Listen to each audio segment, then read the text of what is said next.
नमस्कार, मैं लोकेश बोगड़ा बहुत स्वागत करता हूं आपका अपने यूट्यूब चैनल पर। अग्निपथ योजना के तहत आप देखिए कुछ झलकियां।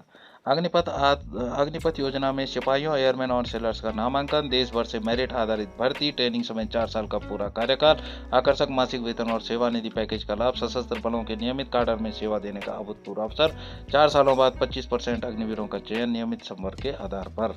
इसके साथ ही साथ यह भर्ती 45 से 50,000 भर्तियां होंगी और इस व्यवस्था के तहत हर साल सेना, वायुसेना और नौसेना में भर्तियां होंगी।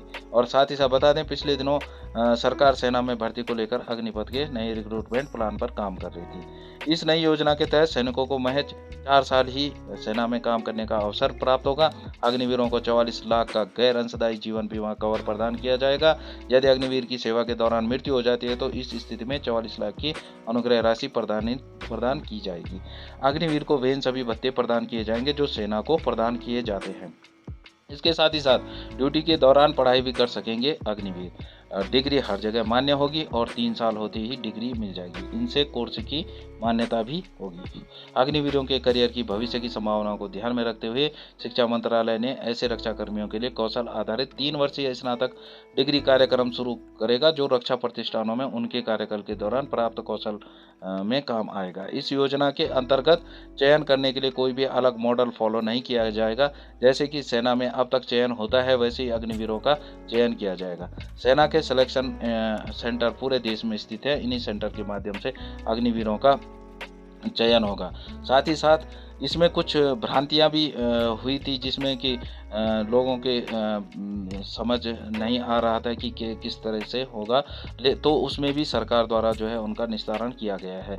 और चिकित्सा अपंगता की स्थिति में चिकित्सा अधिकारियों द्वारा निर्धारित दिव्यांगता के प्रतिशत के आधार पर मुआवजा प्रदान किया जाएगा। दिव्यांगता के लिए 44, 25 और 15 लाख रुपए की एक मुश्त व्यवस्था प्रावधान किया गया है।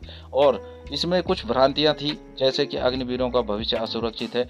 इसमें भी जो है सरकार द्वारा वित्तीय पैकेज एवं बैंक लोन प्रदान करने की व्यवस्था की गई है। जब एक अग्निवीर सेवा से निवृत्त होकर आएगा तो उसके बाद वह सक्षम भी बनेगा और अपनी ट्रेनिंग के दौरान भी मजबूत बनकर आएगा। और इसके साथ ही साथ केंद्र सरकार द्वारा यह कहा गया है कि इसके साथ ही साथ अग्निवीर जो है आत्मनिर्भर भी बनेंगे और उनको प्रत्येक सरकारी संस्थानों में जहां पर भी कोई भी भर्ती या कोई भी अन्य भर्ती होंगी उसमें प्राथमिकता दी जाएगी। इसके साथ ही साथ उत्तर प्रदेश के मुख्यमंत्री योगी आदित्यनाथ जी ने भी घोषणा की है कि सभी अग्निवीर जो अग्निवीर हैं उनको यूपी पुलिस और अन्य भर्तियों में भी प्राथमिकता दी जाएगी। इसके साथ ही साथ असम राइफल्स में भी केंद्रीय सरकार द्वारा प्राथमिकता का फैसला किया गया है।